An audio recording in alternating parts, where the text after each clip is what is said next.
Yeah. Okay, hi everyone. Welcome to a design review looking at calculus and algebra for the upcoming version of Wolfram language. All right, let's just take a rough look at what we've got here. So, okay, lots of special functions.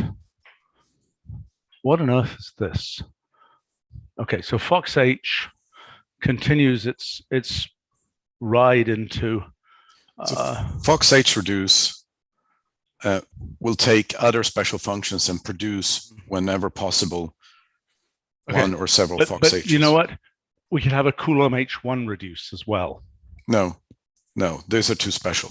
It only makes sense for these very general functions. Okay, let's absolutely not. Let's talk about this. We've already got function reduce, right? No, we do not. No, we don't. We have function expand. Oh, function expand, right. Totally different. Okay. Maybe we need a function reduce. No, you really want the target. No, I understand we need a target, right? But what I'm saying is I don't think we should have. I mean, we've already got trig expand, trig reduce, all those kinds of things. Those functions are very hard to use, for me at least, because I can't really remember what the target really is and what's going on and so on. Well, maybe we should have a sort of a general reduce, but we can't. This one is more sophisticated than a general purpose one would be, in the sense that you can actually use the output. The other one is sort of general purpose output. Maybe you can use it, maybe you can't. Look, the fact is, this is producing, as my understanding is, it's producing some foxh clump, right? And that's a fine thing to do. It sounds useful. Yeah. Okay. But what I'm suggesting is that we basically, this is the thing that has been coming upon us for decades, right? The need to have some kind of, function transformation by described output type thing. Right? Sure. Yes. And I think, look, why don't we tag this as experimental for 13, this foxh reduce, and expect that, because you've got inactive forms being produced and so on here, right? This is a complicated mess of ideas, which I think we need to think about. But we can, I don't mind tagging it experimental, but there would be another function that is a general purpose. Of course. Exactly. Right. And yeah. But what happens to this one depends on what the design of that general function ends up being. And, whether this function is in the end needed or not, that can be decided later. Am I making sense? That's fine. But I think, so we should be starting to think about, because there are a couple of issues here for function reduce. One is, how do we describe the targets? Sure. And two is, what is the target going to be inactivated? All those kinds of things. And it would be good to have a central way to decide that. Am I making sense? And similarly, there's a question of, is the source inactivated? And how much does it pay attention to an activated source? And how much does it not mess with the inactivated functions there? Sure. So what's the right meeting to talk about a function reduce? Or is it best to just leave it to you guys to think about that in the first instance? I think in the first instance, yes. Okay. Because this is massive. This is a massive undertaking with a lot of I wouldn't call them simplifiers, but they're simplifier-like transformations. Right, but we have a bunch of, we have all kinds of gamma simplify. We've had these for years. We just haven't had quite enough that it makes sense to put a big super function together to do them. But I think we're starting to have enough. And my feeling is that I had these things in SMP. I had the idea that you would just have collections of rules that did this. That was too naive. Right. But I think what, the question is, there are many potential things, like for instance, you can draw a big graph of the possible transformations. You can use the structure of that graph to figure out whether there is a path, things like that. Sure. Sure. That's a really nice thing to think about. But I can't give time. No, I know. I'm just, this is the point of these reviews, is to understand, the bigger picture. And I think, to me, the function reduce idea, there are two things one could describe. One can basically describe the edges on that graph, and one can describe nodes. one can say what you're going to do, and one can describe what form you want it to end up in, seems to me. And both are valid kinds of descriptions. And my guess is that the right way to do this is essentially with with a string name for destinations. So the ones, yeah, I mean, the ones that we have now that you see here, they're there for a very good reason, like differential root reduce, difference root reduce, Mayor G reduce, Fox H reduce, those four, because they actually trigger reduce too, but that's from a previous era. But those end forms that you get are valuable. Canonical in some sense. Yes. Yeah, I understand. That makes perfect sense. I mean, but there's also a gamma simplify at some point, which is essentially reducing. I don't remember what that does exactly, but it's probably, I don't remember what that does. It's, well, we're gonna have to sort of, we have to do archaeology basically. Right, but I mean, I think my point about this is code archaeology. I mean, I suspect that there's a giant Oleg collection that exists somewhere for these. But I mean, my point is, I think we've reached the point where we have enough of these transformations that it's worthwhile to have a general framework for them. Well, I mean, yeah, let's leave it at that. I have many more things to say, but we have a lot of things to cover. Okay, fine. Oh, great. Did we finish Abramowitz and Stegen? Yes, we did. Is this it? Is this the end? This is the end. Cool. Including all that weird stuff at the back of the book. No. So that weird stuff that has about sort of a quarter of a page, but they're not really. I mean, they're odd, there's like, I think that's someone's scratch notes or something. I mean, all right, they're not seriously covered. Okay. But there is a next generation, which is DLMF, which is the Digital Library of Mathematical Functions. Yeah. Which is the successor to Abramowitz and Stegen. Yeah, we've known those guys since before they existed, so to speak. Of course, yes. All right, well, okay. Let's keep going. Okay, function poles. So we had that before, didn't we? Or is that completely new? It's new. Cool. What does it do with an essential singularity? Well, that's not a pole. So it just says not a pole.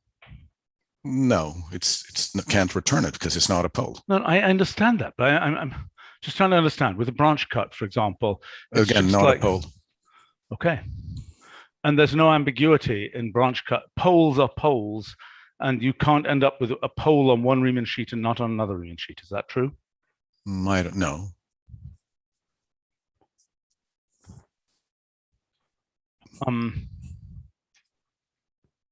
So what we introduced in 12.2 was function singularities and function discontinuities. They give you a complete description even when there are infinitely many. So function poles can typically only return finitely many poles. What does it do for the gamma function?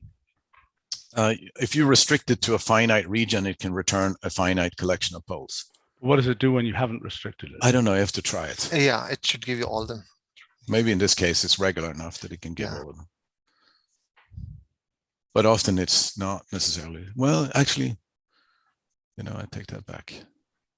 Yes. Okay. It does give all of them. So wait a minute. If I just have a random function here, I am not sure I like this very much at all. I mean, if I'm just trying to do the multiplicity, second argument is the multiplicity. Well, that's fine and dandy, but what is that object there? That's a conditional expression. But so if I'm going to consume this, let's say I want to sum over poles. Yeah. How do I do that? There's an example as well, but we can, so I mean, there'll be a different function strictly, but there's an application example that does just that. I can believe you, but I'm asking the question. But then there's going to be another function. For the next version, we're going to extend residue to be able to give a condition, just as you give for this. So that residue would automatically sum over the poles. But what about saying, I mean, just like we have root sum, why don't we have pole sum? No, I mean, that's what residue will do, basically. But I don't understand. Residue is at a point, isn't it? Yeah, but you can sum over them. Sum over what? I mean, residue is just giving you the residue of the function at that point. Right. But if give sub z belongs to, you know, comma expression there, just as the same condition that you can use for function poles. Do you know what I'm saying? If you look at the description of function poles, if you go back to that call box, you can restrict it. See that cons? I see that. Okay. If you do that same with residue, you can automatically sum over all the poles in that constraint set. Is that a usual thing to think about as a residue of a region? I never heard of that before. I only heard about residues of poles. But that's usually what you do. When you see people write that sum out, they say that sums over poles. I know that, but I think it'd be better if we had a function called pole sum, because people expect to be summing over poles, and they would expect if they see pole sum in a piece of code, they know, oh, it's a sum over poles. Whereas if they just see residue, they think that's just the residue at a point. No, that's what we've just done for 30 years. But there was no good reason to just do but that. I'm asking, in standard mathematical notation, it is not my understanding. You typically sum over a pole. You never really use residue of it, just a single pole. I understand, but when people write out res or something in a math textbook, they mean the residue at a pole. They do not mean the thing that you are describing, which is a sum over poles. Why not? Well, they don't, do they? Well, they usually, I mean, they usually don't. That's what textbooks just say. Fine, we can create a new function that does what I meant I think to so. do. I think fine. So then we just give it a new name for that use case. That's what I'm saying. That's what I'm saying. Fine, we just give that a new name. Right. Okay? I mean, I'm just, but you could, you know, if I'm wrong, make sure you tell me I'm wrong. I mean, but my understanding is that when people say residue in a textbook, they mean residue at a point. Is Adam here? Can he speak to this, please? Yeah, I mean, Adam is not here. We can call him, but I know that I've used this a lot, and you could either call it residues, which would be all residues in the region, or you could call it pole sum, which I think makes sense over here. So is it a pole sum or is it residues? Residues, I would expect to be a list of residues. Yeah, I mean, I don't know what pole sum is. Do you want to sum poles? I mean, you want to do a residue sum in a few. Yeah, okay, that's a different issue. But I think the concept that it is a sum over a region, you know, a sum over, I mean, I don't know. I would have thought you say sum over poles, but I don't know. It would be good to get Adam here because I think he would be a person who would have something to say about this. Could we maybe do that, please? I'll try to get him. Thanks. Okay. So let's keep going here. I mean, I'm not totally thrilled about this idea that of either it is a number or it's this conditional expression. Where are we using that, and what consumes that? I mean, if I reduce. took that, okay, reduce consumes that, but what about generates that? Okay, but I'm asking is, if I feed that into, I don't know, how do I really use that? Well, I wanted to make residue be able to consume it. That's why I'm saying. And then if you're going to make it consume it, why the hell call this function in the first place? No, I understand that. But what I'm asking is this. I've got a bunch of poles. For example, I want to know how many poles are there total in this function. Right? I say length of that list. Obviously, I'm toast if I do that. Similarly, if I look at the multiplicity here and I say, you know, I just sum multiplicities, I'm toast because this is going to give me the wrong answer.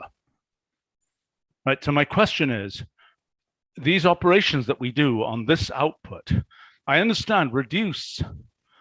I mean, what have we done for, if I say function singularities here, whose function is that? Is that Adam's function singularities?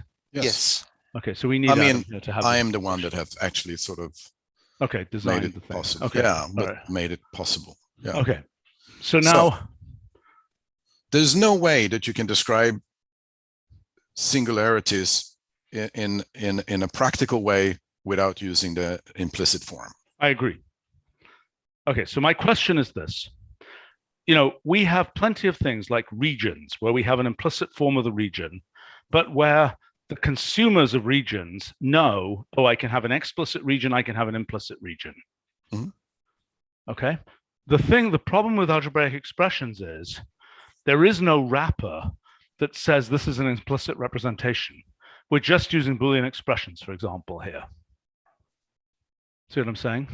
Yeah. So, I mean, to me. No, so the things that can consume this, let's say that you wanted, what it is that you want to do with it depends on, okay? So for instance, let's say that you wanted explicitly solving, find an instance, solve it, sure, reduce it, can convert it into explicit forms. Particularly if you constrain it to a finite region, you will get finite number of things. So, you know, in a sense, what this is doing, what function singularities is doing, is it's giving you relations about the functional singularities. Yeah, it's not giving you. It's giving you a finite description of something that's potentially infinite. Right. But, you know, one other approach to this might be to have something where we basically say, you know, let's say we had a thing called implicit expression. Don't know quite what that, where basically what that does is, it is a wrapper that says, and this may not be a good idea, but I'm just trying to work through what this means. The difficulty that I'm having is, okay, in this case, I really, really don't like the fact that you can get something which is an implicit conditional expression here, or you can just get the number 1. I mean, in this case, what you're getting is always a relation that describes the singularities. Yes. Right? But in this case, you're either getting, you know, like if I gave a, you know, if I did something like this, you know,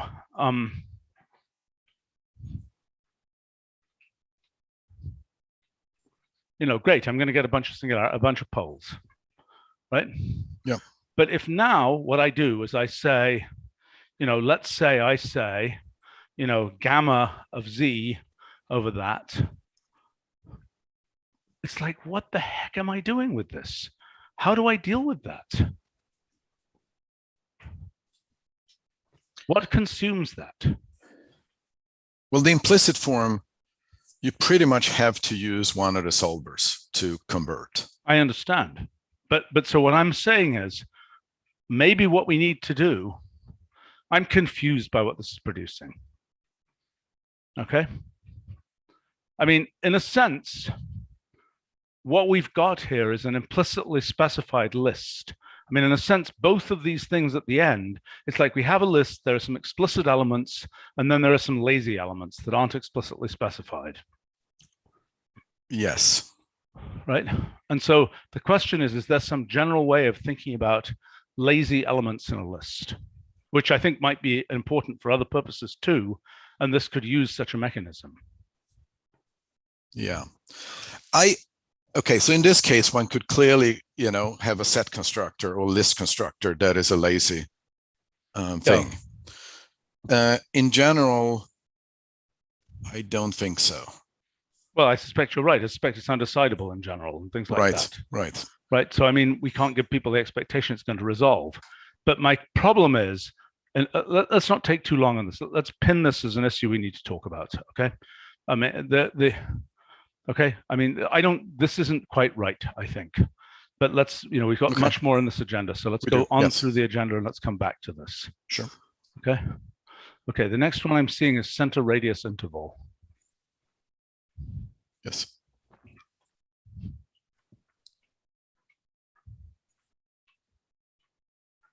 What is that? So that is an interval specified by a center and a radius. Either a real interval, polar coordinate interval, basically, in the complex sort plane. of, except but it's Cartesian product of them in the complex case. It's not it's not circular in the complex case. But confusingly, it's called ball arithmetic, which is wait. What do you mean it isn't circular in the complex plane? Look at the illustration. Go back up. There. It's a bounding box. That's the actual interval. How can it be called center radius and not be a circle? Because that's a Cartesian product. That's what it's called. It's crazy. Why is it crazy? Because think about the unit disk or something. Is the unit disk described as a center radius interval? No, it's not, apparently. Okay. Do you have a different name for it then? Well, that's what I'm thinking about. Yeah. Okay. But confusingly, this whole thing is called ball arithmetic too, because this is a perfectly good ball. It's just a square ball. I mean, Yeah, it's about as simple as the circular Right. ball. Why don't we call it complex interval? Because it's real interval too. And in the other case, when you give the bounds, the outer, the corner bounds. No, I'm sorry. That can also deal with complex numbers. Okay, so you're saying it is around a point. Yes. Just as a round gives a center and a radius. But that's a stochastic. That's a stochastic type interval. Okay, I get it.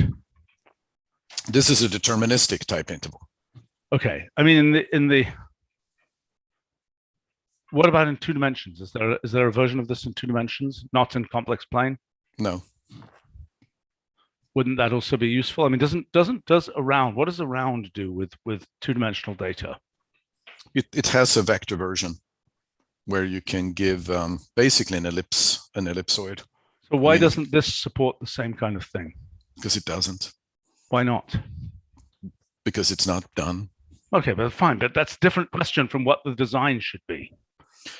Well, this relies on the fact that there's been a lot of work done on this for special functions. There's been nothing done on vector variables. Oh, yeah, vector I understand. functions. But the design that we want to make is a permanent design. Hey, but then I should bring up all my vector infinities. I have a whole fucking model for that. Why do people want that? You mean as opposed to infinity and a complex infinity and infinity in a different direction? Right. So you're talking about vector infinity. Yeah, I understand. Yeah, so there are Rn infinities. Yeah, right. There are vectors. Okay. There is things where there's a vector where both components, two-dimensional vector where both components go to infinity but at different rates. Right. Yes, that's an interesting object. Yeah, but you can have the analog of a complex infinity for Rn or Cn as well. I get it. Yeah. Okay, but let's come back to this. Okay, so what you're saying is, I mean, I really, really, really don't like that name if it is not going to be. I mean, okay, in the real case, right? Mm-hmm. Okay, let me understand. The things that we have about bounding boxes and so on, we have this coordinate bounds, coordinate bounding box, those kinds of things, right? Yeah, and we have bounding regions that are much more sophisticated. I mean, I understand. I'm trying to come up with a name here because we have this notion of coordinate bounds, which is in the coordinate directions as this creature is. Right. Right. And I mean, the fact that this is a box is, I understand that the main thing you're doing is you're specifying an interval by its center, which is a different thing than we normally do with intervals. Right. What about just center interval? Sure. To get the radius. Yes, we thought about that actually. Center interval looks good. Shorter as well. Centered, or about centered? We want centered or center. I don't know. What do you think? I don't know. I mean, so let's see, because centered interval, that seems pretty decent. I think so. We thought that's a pretty good name, actually. Sure. I think so. Okay, all right. Perfect. I mean, that also what's not there yet is the final sort of typesetting. Right now it's a summary box, but you really don't want that in big formulas full of them. For sure. What are you going to do with it? Eta is working. We don't have a prototype to look at yet, but we want something that's smaller. Okay. But that's a pretty good name, actually. Okay, fine. All right. There's a question here. So Sander is commenting on interval complement. Why don't we have a function interval complement? He's saying, is it because of the open closed interval issue? I think it is. I think we do not live very happily with open and closed sets because we're representing, I mean, well, I don't know whether how do we represent that in an interval? When an ordinary interval, how do we represent open versus closed? We don't. So this is, our intervals is not set theory. They're just primarily made for, the original interval thing was added as a means of providing interval arithmetic. So you do functions and you want an outer approximation to where that function value is going to be.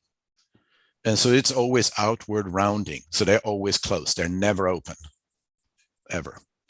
So we don't, but from a set theory point of view, it makes perfect sense to want to have open and closed.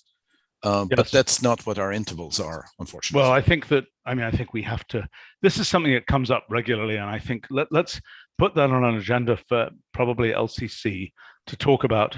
I mean, we've had various designs for this with various open closed wrappers and things like this. Right. One can imagine. Yeah. I think the harder is going to be to actually implement it. Well, I understand that, but yeah, in simple cases, they're not so hard. But okay. Right, so right. Is somebody taking notes here? Can you deal with this, please, to get that? I got it. Okay. All right. Now, okay. By the way, in your documentation here, for goodness sake, call it, X and DX or something here rather than C and R. Okay. Sure. Okay. Let's see. All right. Sandra is commenting, do we have to worry about the possibility of doing circular ones in the future? I think we don't, because Roger is telling me that the theory is far from existing for that. Say that again. Say that again. Well, I mean, the question is whether we need to burn a box concept into this interval, like centered box interval. I don't think we do. I think centered interval will be used mostly. Hold on, I'm missing something. What do you mean? Sandro on our live stream is commenting, do we want to burn into the name of the thing that we are creating today something that represents the fact that it is a coordinate axis box, in case in the future we actually have a truly circular interval, right? And I'm saying no, we should do this partly because the number one use of this interval will not be in the complex plane. It will be purely, on the real line. Oh. Right? Yeah. I think it's, yes. I think that if one wants that in the future, like a disk looking thing, then one could name it such that it's not. Yeah, I agree. I'm not worried about that. Okay. So here, I see. So in the case of equal and less, yeah, right. For intervals, equal may just not resolve in certain cases, correct? Yes.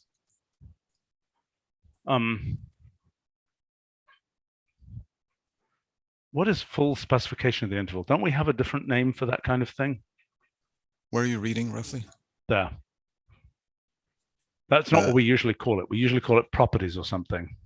Well, actually, we don't call it properties. We call it, what do we call it usually? I mean, we usually this one is actually, it would be better if Adam is here. So this is a little bit, just look at here, it uses binary.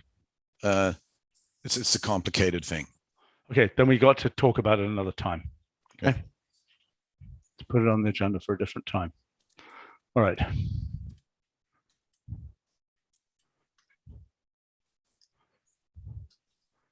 Magnificent. So this is not our work. This is Fredrik Johansson did a Swedish guy did a PhD at Risk. Then this is has been his hobby project and part of its PhD project and all of that. This is probably 10 years of work. Mm-hmm. Before that, we had we only support interval arithmetic for elementary functions. And this is. So does this allow us to then do sort of validated root finding and things for these functions and so on? And we actually shipped it already. Yeah. That's when we talked about in 12 transcendental root. Yes. Yeah, exactly. And we're using it. So, we were actually using it 10 years ago, but not this library. Different kind of. We used the interval there stuff, but now we've extended it to also vector stuff. So my question is this. I mean, given that intervalization, so to speak, I mean, what you're effectively saying is there are certain proofs we can now do about functions. Right. My question is, given that we are moving towards, and this is related to another meeting that this meeting that's being tagged as multi-computation, but it's really about, well, it's a whole collection of things. But one of the things is the representation of proofs. So my question is, in this interval arithmetic world, is there some way that we can imagine a proof presentation about functions presented using intervals somehow. In other words, if you say gamma of arc cosh of 3 is greater than 7, and we come out with true, for example, what is the unrolling of that statement? Is there a proof? I mean, it's not clear we care, but is that something obvious where given that the thing, could one imagine tracing the intervals that are constructed to determine that? Yeah, one can. Is it interesting? Yes, this is in a way, this allows one to shortcut lots of proofs, basically. I understand that. I understand that. I mean, that's the same thing we've been doing for years with algebraic numbers and so on. Yes. Right. But my question is, given that axiomatically you can say we have, assume it's axiomatically correct that we know what the correct interval arithmetic is for a particular function. Can we at least, given some particular sort of claim, I'm just trying to understand how you would break that down. I mean, do you understand what I'm saying? Yeah. But sort of what you have is that given an interval in, you get the guaranteed interval out. So if you can say that something is less than another, I mean, when we can decide things are less than another is when the intervals don't overlap. Right. For instance, let's say that you wanted to say. I understand. Look, okay, forget about this. I think it's an interesting project, and I would like to add it to my. If somebody can remind me of this, I'll add it to my summer school project list thing of looking at proofs based on intervals. Is that something somebody can remind me about, or should I just do it myself right now? I'll make a note as well. Thank you. Which means you have to send it back to me, right? Otherwise it doesn't work. Yep. Okay. Okay. Sandra is commenting about this issue. That's interesting, isn't it? What issue? Explain. Well, this phenomenon here. How come we resolve min, but we don't resolve less than? I think Jose needs to be here. Okay, so let's move that to the LCC meeting, please. Is Scott, are you the one who's dealing with this? Wait a minute, they do overlap. Yes, they overlap. So it's not completely obvious. I mean, maybe there's a reason that min. No, but see, min returns an interval. Okay, min returns an interval. It doesn't give a, it doesn't give a. So you're saying if I have two kind of Gaussian blobs, and these are the two Gaussian blobs, that it's always okay with the kind of arithmetic that we do for a round to say that one of the Gaussian blobs is the result of the min. Is that correct? I don't think that's what it does. I mean, actually in this, yeah, I still want Jose to take a look at this to explain in more detail, because what it does is an approximation. A round is all about approximation. So it's trying to not compute the correct distribution. I know. But it does a sort of a serious approximation of the. Well, right. It's a particular calculus of error propagation. Right, and that means it's an approximation. It commits some mistakes or sort of some approximation. But I don't know, in this particular case, because min is not super differentiable. Indeed. Okay, LCC meeting, please, for that. Okay, next. Okay, I'd love to see these. I'm sure I'll see them as I visit various functions. I have to say, I've been pretty happy recently when I go to random function pages that I actually find useful things there.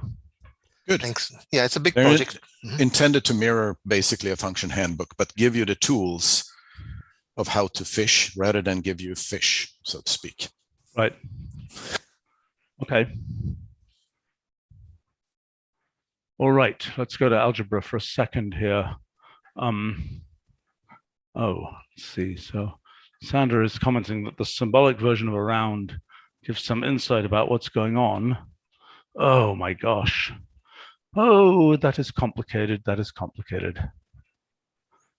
Well, that's a Jose thing. I bet he got it right. I'm pretty sure too, but it doesn't mean I could, immediately. I can't do that with almost any function without thinking. Right. I have to say that conditional expression with the true thing I've never liked very much. That's a piecewise. That's a piecewise. Okay, I meant, yeah. I wish there was a better way to typeset that. I wonder if we should just suppress the true in the typesetting. What do you think? I wish there was a smaller, not so long true, like T. Or we could just make it smaller. I mean, we could literally just make it smaller. Or we could just typeset it as like that. Why not? Yeah, that would look better. It would actually. I mean, that's within our rights, so to speak, to do that. Let's do it. Okay, make a note, whoever makes notes. And that's for Adam. I'm sorry, that's for Itai. Okay, noting. Take a screen cap of that. Okay, let's move on. Algebra. Almost all those special functions are my personal friends, but Riemann psi is not one I know, but I remember when we introduced it. Right. Okay, adjugate. Adjugate is one of those elementary linear algebra operations that we should have had 30 years ago. Yes. I actually don't know what it is. It's basically the inverse, but multiplied by the determinant. Adjoint, classical adjoint, what is it called? Okay. All right, seems uncontroversial. Yeah. Why doesn't it have a C also to adjoint? Does it? Do we have a function adjoint? No, we don't. Why don't we? I mean, I think that adjoint name has gone out of fashion. That's the impression I get from looking at linear algebra books, but maybe I'm wrong. What is it? What is it turned into? Adjugate. When you get transpose. A conjugate transpose, yeah. So the thing is that adjoint means two different things in linear algebra. I get it. Right, so it's bad. But so wait a minute, conjugate transpose we have, and why doesn't adjugate refer to conjugate transpose on the page? We could do that, yes. I made a note.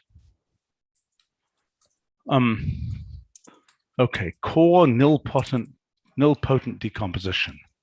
Wow. Okay, these two, they're both sort of related to each other very closely. They are, they're not as elementary, but they're now making it sort of to most, more comprehensive linear algebra textbooks, and there's a lot of them. And so this one is a type of generalized inverse, just as the Moore Penrose inverse is a type of generalized inverse. The Moore Penrose inverse refers to least squares problems. This one refers to invariant subspaces. So when you solve eigen problems, basically. So to understand, I mean, we call the other one pseudo inverse, right? Yes. So this is the Drazen inverse is another type of pseudo inverse or generalized inverse. Okay. And this do they have any other names that by which they are commonly known, or is this pretty much it? This is the only one for Drazen inverse. Yeah. When they say pseudo inverse, they typically mean the Moore Penrose pseudo inverse. I mean, yeah, this is the most common one. Yeah, this is getting more into fashion because Markov chain and other applications. We'll improve on these notes, Stephen. I'm not happy with the notes here. But so what's the Markov chain application? You said Markov chain. What? Yeah, I haven't looked at that, but I think if you have finite Markov chain, then I think these Drazen inverses, they kind of identify the nilpotent part of they break it up. So that's I think. So I mean, roughly in a Markov chain, there's the chain reaction of it grows exponentially, and there are certain subspaces in which the Markov chain will grow only polynomially. Collapse, yeah. Yes, I mean, that's when, yeah. I mean, the nilpotent part is the one that goes to zero. If you multiply, if you do sufficient steps, it's zero. It zeroes it out. That's what nilpotent means. By the way, SL8 on our live stream is commenting that little true could also be slightly grayed down, and I agree with that. Yeah. I think anyway, so those are all good comments, actually. I think that little tweak would actually help. Right. So we should just do it. Okay. Anyway, core nilpotent decomposition. So why is it? In what sense is it a decomposition? Is it like our other matrix decompositions where it's giving multiple different things? Yeah. So look at there. What it scroll up just a tad to the top. The last row there. See, you get a core part and a nilpotent part in the diagonal. The nilpotent part is the one that's basically the zero eigenvalues. I get it. And the core are the non-zero eigenvalues. I understand. It's just essentially zero, yeah, right. Yeah. Okay. Update to matrix form. I mean, these are lovely. I'm sure there were a lot of work to implement. I shouldn't minimize them. I just think from a design point of view, there's not so much to talk about. Yeah, No, this Itai is still working on this. He'll bring it up for LCC. It's kind of common to LCC and us. So he said he'll tackle it in LCC. I'm sorry, but what's the idea here? The idea is to display matrices as matrices, not as nested lists. In matrix form, I'm well aware of that idea, but what's the specific new idea here? Right. You want to be able to put matrix form into, let's say, inverse, and it should work. Oh, okay. That's what he requested last time, so it's done basically, but Itai was not happy with what he had. He requested more time, and I said, that's fine. Fine. Okay, I get it. That makes sense. Polynomial sum of squares representation. So this is a guy, so this is a David Hilbert problem. Yes. But the sum of squares representation for integers is, I mean, that's whatever it is. Oh gosh, what is that guy's name? We have functions for integers, right? Right. What are they? It's power representation, even, I think. We generalize the square to powers representation. So what do we call it? Integer power, what do we call it? I think it's called powers R or something like that. Powers representation. But there's a related function, squares R. Yeah, this is the squares R is a counting thing. Right. Okay, so we should have better notes here. This is, gosh, what is that guy's name? There's a number theorist before the modern era who Waring's problem. That's right, Waring. Right? That should be a keyword for this, right? If I'm not mistaken. Yes, can somebody make a note, please? Yes. Okay. Hello? Yes, I made a note of that. This isn't much related to the integer problem. Okay, so let me understand this one here. This is for multivariate polynomials. Okay. And so what is it? So the question is, let's say that a multivariate polynomial is non-negative. Does there exist a sum of squares representation? Because if you have a sum of squares representation, clearly it's non-negative. Sure. Right? But the question is it the opposite? Is it the case, if it's non-negative, that there is a sum of squares representation? That was the Hilbert problem. Okay, and the answer is no. Most of the time it is, generically there is, but there are exceptions. And in general, you actually need a sum of squares of rational functions, which was proved in the 1920s somewhere. But the first counterexample to this, there are non-negative multivariate polynomials that doesn't have a sum of squares representation came in the 1960s. Okay. How complicated is it? It's not very complicated. It should be under possible issues, or it's a surprisingly simple, actually. Forget who's it's in the previous section, the Motzkin polynomial. Yeah. Which one? I think earlier. Yeah, there we go. This one. Second example. That polynomial, I don't understand. No, next one. Next one. The Motzkin polynomial. For God's sake, give a message in this case. Come on. The message. So see that we cannot prove that there isn't. But I thought you told me that people. Okay. It has been proven that there isn't. During the computation, we just didn't find a representation. We may or may not find. I think you probably, given that it is such a rare case, I think you should generate a message, just saying no representation found. See what I'm saying? So I agree. I hate these unevaluated things. Just hate them. So there, with no reason. So the issue here is, so there are three cases in which we fail. So there is a very common case. We fail to find the representation because the polynomial is not non-negative. And we can prove that. Well, but we don't try because it's much more expensive than this thing. Well, so you can always get away with just saying no representation found. Oh, so just in any case we don't find, we say no representation found. That's what I would do. Without even giving a though reason. we don't have a proof necessarily. Okay, what this uses under the hood is convex optimization. Right. It uses semi-definite programming. I'm not surprised. That would be what I would have guessed here. It's a cool thing. Okay, so then question, why this really, these are the sum ands, the square ands, so to speak. If I see representation, I would expect it to actually write it, to evaluate, to turn the polynomial into a sum of squares, which presumably you don't want to do for some reason. You would prefer to give the whatever they call them, the square ands or whatever, the things that will be squared. So you can use them. So you can use them. What would be the typical consumption of these things? Where would you consume them? Do you understand my question? Yes. Yes. Well, look under applications. Well, I would hope that the experts are here and could explain it. So the most common use is to prove non-negativity. So in this case, we don't really care whether we get the actual things or what format we get them in. It's just. So why don't you have a function called non-negative polynomial Q? Then we would have to go to harder methods if this one doesn't work. Sure. Yes. So I mean, but if the question is the polynomial non-negative, that seems like a question you might want to answer. And maybe we can only do it to some extent today, but in the future we might be able to do more of it. I mean, is it in fact decidable? It must be decidable. Yes, it is. It is decidable, and we can decide it. We can, it's just doubly exponential in the number of variables. Okay, well, fine. But that seems like a highly useful function to have. Polynomial non-negative Q.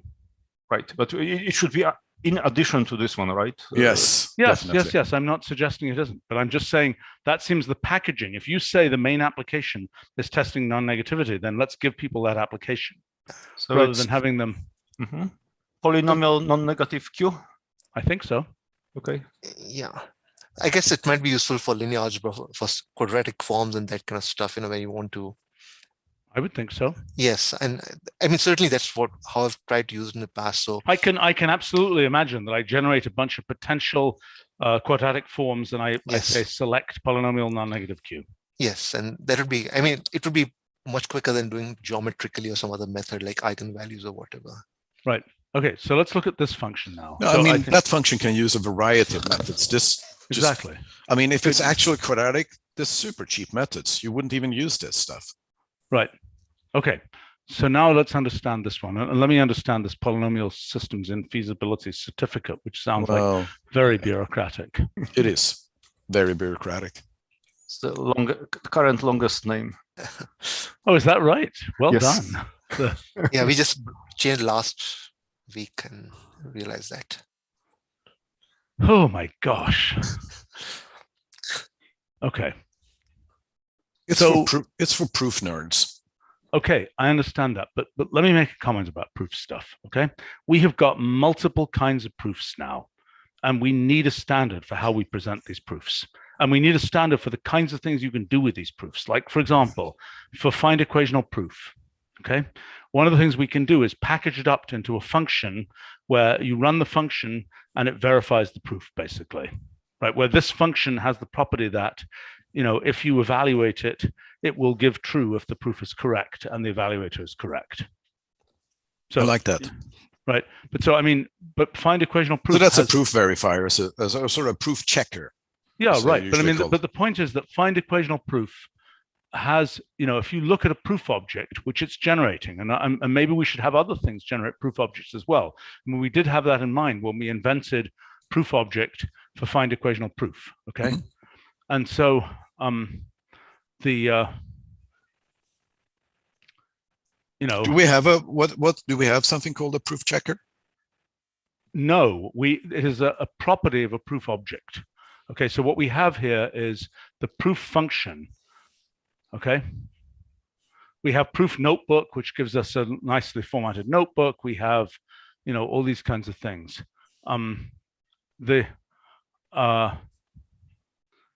it's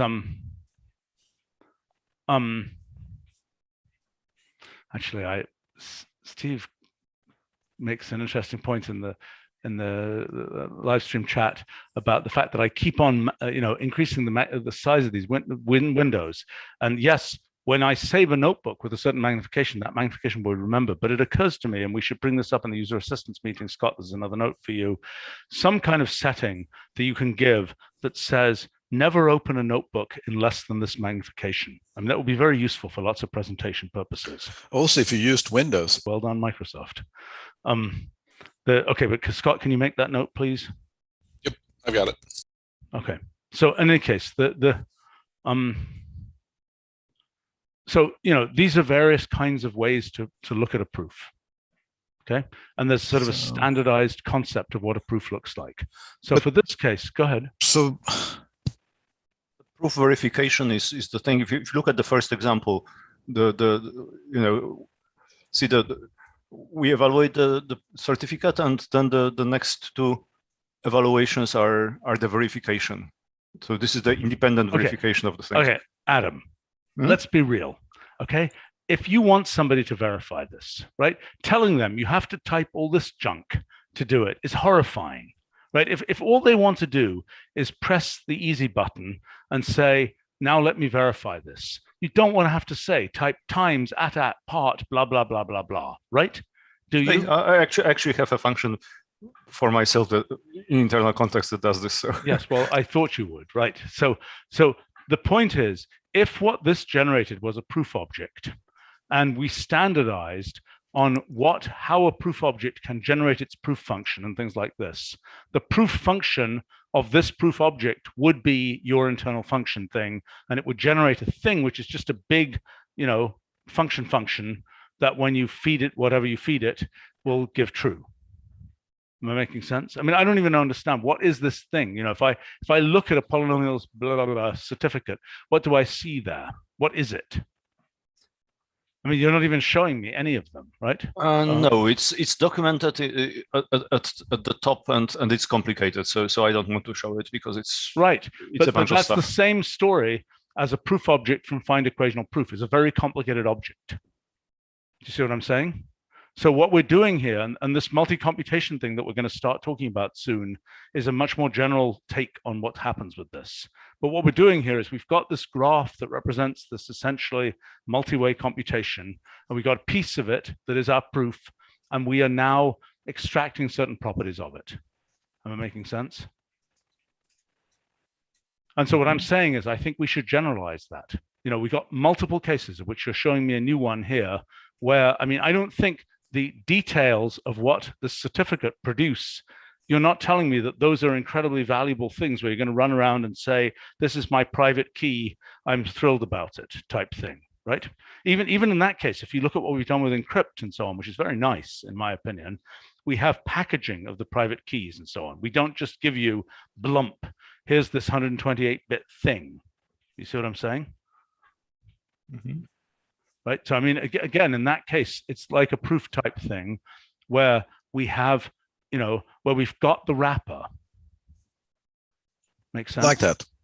Yeah. Okay. So, I mean, I think that's what we should be, and I think, so we need some kind of protocol. We need a framework and a protocol for how to extend proof, new proof types. Exactly. Well, and we have some Who's the developer for that? Who's, this is a Jonathan Gorard production for a proof object, but it's had other people work on it as well. Okay. Mano worked on it. It's some, but this is about to get dramatically generalized with this multi-computation thing. And I think that's the place to look at, because what's going to happen, the whole point about multi-computation and multi-way graphs and things like this is right now, when we do evaluation, the only thing we care about is the answer. Right? We don't care about the path. We just say the answer is this. Okay. In multi-computation, you cannot get away with doing that. And for example, in logic programming, you would be doing, you'd be saying, can I find a path to the goal? Show me the path. Right. The path matters, right? The path is the proof. And so, we start having to have a bunch of new functions that deal with paths. And for example, incomplete graphs where we have, like for this affine equational proof, we do not have the complete multi-way graph. We only have one proof path, but it has various little tentacles that stick out that are, using lemmas from elsewhere and things like this. So, I mean, yes, we should. Okay, there's one piece of this, which is the multi-computation piece. The other piece is a general framework for proof objects, and we should separately meet about that. Okay, but the first thing that would be super useful is to get an inventory from you guys particularly, and I think from other groups as well, of what things could you imagine, feeding into the proof world. Am I making sense? I mean, there's also stuff coming from the compiler where there are type proofs. Am I making sense? Well, okay. I mean, but okay, that needs to be sort of a separate set of meetings because there's a lot of things. I know, but first step towards that is let's just get the list of the 10 functions you have right now. We have right now that deserve proofs. I mean, we used to have from long ago. We had certificates of primality. We had all kinds of things like this. We've had them over the years. We've had little bits of proof-like constructs. It's now time to bring those all together, and this multi-computation thing will provide a general framework for doing that. Well, the algebra is chock full of it, Row reduce is a proof. Okay, fair enough. So, as well as all the other polynomial stuff. So, okay, well, fine. But let's just make a list of what things we think of as being proofs, and then what is row reduce a proof of? Zero determinant or something. What? Yeah, among other things. Yeah. There's a large set of things that you prove from a row reduce. Okay.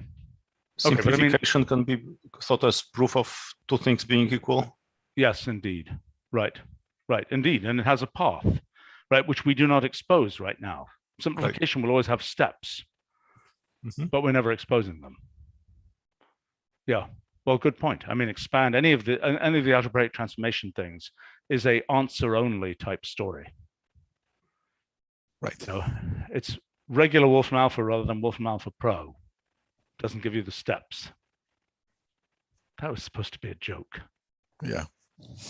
Nobody found it at all. Okay. So we'll hold back polynomial system feasibility certificate for 13 then. Fine. I mean, you could put it in as a function repository item if you need it for something. I mean, pull it, calling into some internal code. The polynomial sum of squares representation. Let me we're going to run out of time here. I have a meeting I have to go to. Okay, well, clearly this is just the first in a series here because we've got other things to talk about.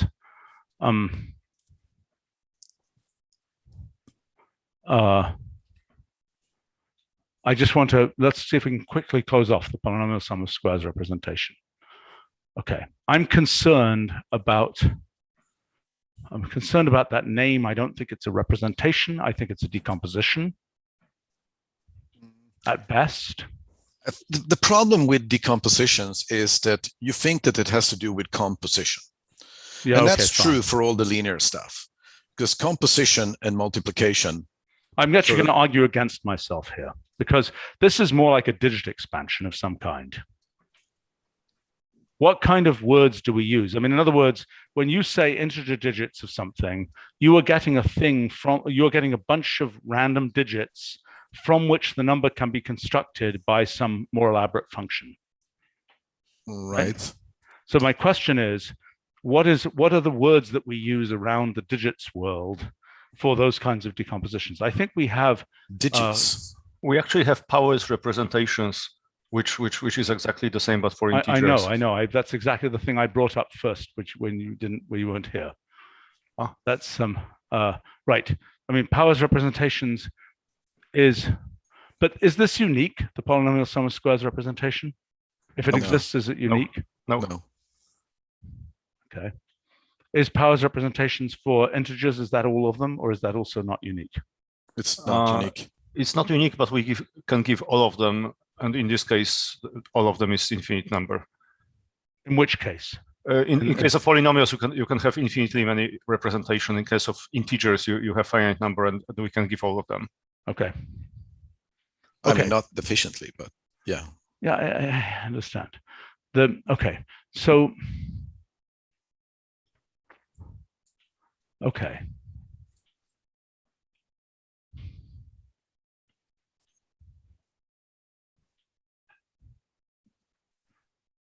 I don't know why these aren't P sub whatever, but whatever. I don't know. Anyway, okay, what are we going to call this?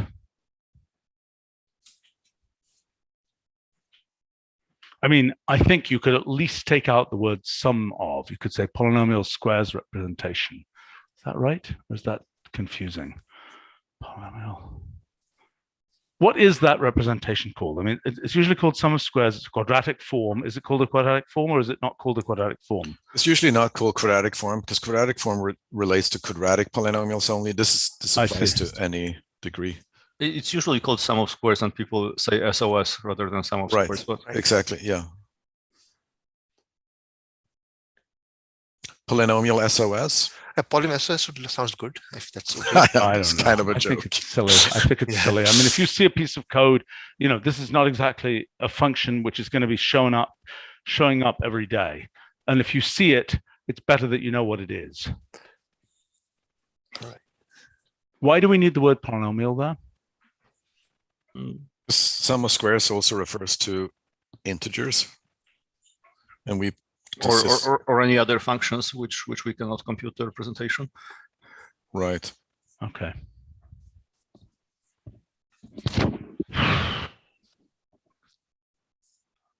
Do we want to say list instead of representation? Would that be a better polynomial sum of squares list? Like a factor list? What's that? Like a factor list kind of thing? Yes, but I mean, polynomial sum of squares list suggests you're going to get a list of things out. Right. That sounds okay to me. Yeah. That's good, I think. Yeah. Okay. All right. I think we have to wrap for now. So where do you think we are, Stephen? We about halfway. We hit it one more time. I think we're about halfway. Good. I think whoever is someone listening that deals with scheduling here. Scott hopefully can take that information. Yeah, I can pass on to have another follow-up meeting of about the same time.